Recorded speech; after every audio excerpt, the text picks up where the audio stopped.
জয়ব্রতদার আমি যা বুঝতে পেরেছি, জয়ব্রতকে নিয়ে জয়ব্রতদার প্রথম ছবি বলে না, জয়ব্রত এটাই পারে। It was a very very amazing concept. আমার বেস্ট কাজ লাগে 22 শহর, কিন্তু একদম ফ্রেশ উচ্চারণ, সেটা প্রথম ছবিতে নতুন কেউ করলে সবচেয়ে ভালো হয়। নমস্কার, উৎসব আনলিমিটেড চ্যানেলে আপনাদের সকলকে স্বাগত। এই মুহূর্তে আমরা এসে উপস্থিত হয়েছি অ্যাক্রোপলিস মলে।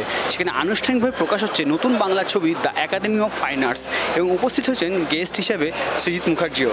কি বলছেন কলা কৌশলী থেকে পরিচালক, আমরা দেখে নেব।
পুরো পৃথিবীর বাঙালিরা যার দিকে তাকিয়ে থাকে ভালো ছবির জন্য, সেই মানুষটা আজকে প্রেজেন্ট করলো আমাদের ছবি। ইনফ্যাক্ট সবার থেকে আমার বলা উচিত জয়ব্রতর ছবি, কারণ জয়ব্রত একদম নতুন এবং এরম একজন বড় মাপের মানুষ ডিরেক্টর, সে যদি এসে পাশে দাঁড়ায় কনফিডেন্স বুস্ট হয়। তো সেইটা আশা করি জয়ব্রতর হয়েছে, অবশ্যই হয়েছে। তো সেক্ষেত্রে প্রচণ্ড ভালো লাগছে। অ্যান্ড থ্যাঙ্কস টু সৃজিত দা এত বড় একটা আমাদের পাশে দাঁড়ানোর জন্য। আই উড সে জয়ব্রতদার আমি যা বুঝতে পেরেছি, জয়ব্রতকে নিয়ে জয়ব্রতদার প্রথম ছবি বলে না, জয়ব্রত এটাই পারে, এই ধরনের ছবিই পারে। তো সেক্ষেত্রে যতবারই ও ছবি বানাবে এরকমই কোয়ার্কি হবে। ওর এটা ওকে প্রশ্ন আমি তোমায় করলাম, তুমি ওকে জিজ্ঞেস করো যে কী ধরনের ছবি ও দেখেছে ছোটোবেলা থেকে, বা ওর ইনফ্লুয়েন্সটা কী। ওর ইনফ্লুয়েন্সটা পুরোপুরি আলাদা কিছু হবে, যেটা আমার বিশ্বাস। হয়তো আমাদের কথা হয়েছিল, যেটা এখন আমার মনে নেই, কেন এতদিন আগেই শ্যুট হয়েছিল, but he is an incredible guy. এবং মানে ও যেটা চায় সেটা করেই থাকে আর কি। এতজন আর্টিস্টকে নিয়ে কাজ করা, একটা মাল্টি স্টার, সেটা একজন নতুন পরিচালক, আমি বলছি দিগ্গজ যারা যারা খুব নাম করা পরিচালক, তারাই ঠিকমতো হ্যান্ডেল করতে পারে না। তো সেই ক্ষেত্রে ও এত সুন্দরভাবে হ্যান্ডেল করেছে। Obviously we would also take the credit যে জয়ব্রতকে সাহায্য করার পাশে আমরাও দাঁড়িয়েছিলাম। সেটা সব জায়গায় সবাই বলছে পারিশ্রমিকের বিষয়টা, আমি সেটাকে আর গ্লোরিফাই করতে চাই না।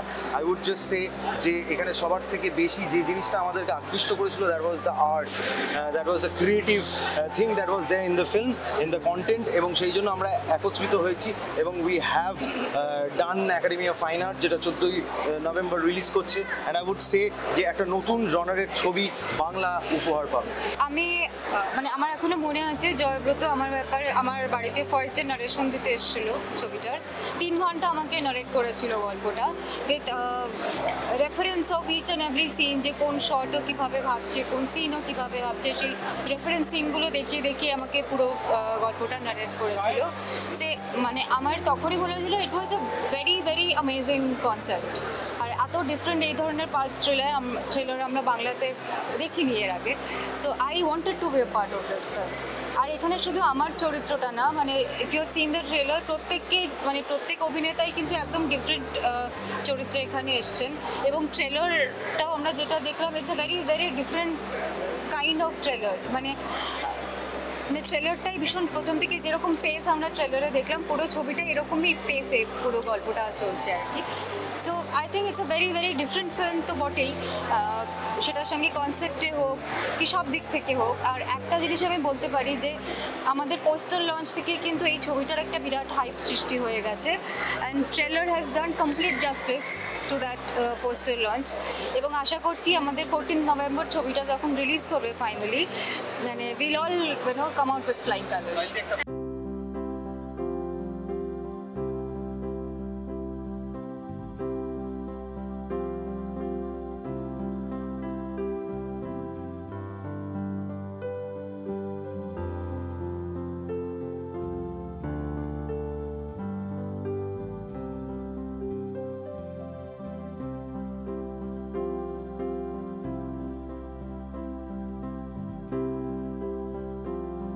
একদম ফ্রেশ উচ্চারণ, সেটা প্রথম ছবিতে নতুন কেউ করলে সবচেয়ে ভালো হয়।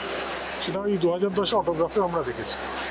সো আমার মনে হয় যে জয়ব্রত যেটা করছে, আমার মানে একদম অভিনন্দন তো আছে এবং শুভকামনাও আছে। এবং আমার মনে হয় যে এই ছবিটা সত্যি, ও আমাকে যখন পাঠালো আমি জিজ্ঞেস করলো কেমন লাগলো, আমার প্রথম শব্দ যেটা মাথায় ছিল ব্যতিক্রম। সত্যিটা খুব ব্যতিক্রমী একটি প্রয়াস, এবং আমার মনে হয় বাংলা ছবিতে এই ধরনের ছবিরও জায়গা আছে। বাংলা দর্শকের মধ্যে এই ধরনের ছবি ভালোবাসারও ক্ষমতা আছে। So all the best to the team. I come from a very মফস্বল একটা এরিয়া থেকে করি। তো যখন 22 শ্রাবণ রিলিজ হয়েছিল, তো সেই সময় আমাদের ওখানে মানে কাঁথিতে 22 শ্রাবণ রিলিজ হয়নি। আমি বাবার থেকে টাকা নিয়ে কলকাতায় এসে প্রিয়াতে দেখেছিলাম। তো তারপরে সেদিন 22 শ্রাবণ যখন শেষ হয়ে যাচ্ছে, আমি উঠে বেরিয়েছি, সিনেমাটা আবার শুরু হয়। তখন আমি বুঝেছিলাম what the fuck is this is cinema. এবং after that I look up to this person, এবং আমি প্রত্যেকটা সিনেমাই দেখেছি। এবং আমার বেস্ট কাজ লাগে 22 শ্রাবণ, আমার মাই ফাইনেস্ট ওয়ার্ক মনে হয় সে। তারপর উনি যখন কমেন্ট করেন, মানে কী বলবো, it felt like dream come true. এবং তারপর শিল্পের সাথে আমার কথাবার্তা, উনি বলেন আমি চলে আসবো। ইভেন আমি বলেছিলাম দাদাকে, দাদা আমি কি গাড়ির ব্যবস্থা করবো? বললাম না না, তোমার কিচ্ছু করতে হবে না, আমি চলে আসবো। This is so like generous আবার। Thank you.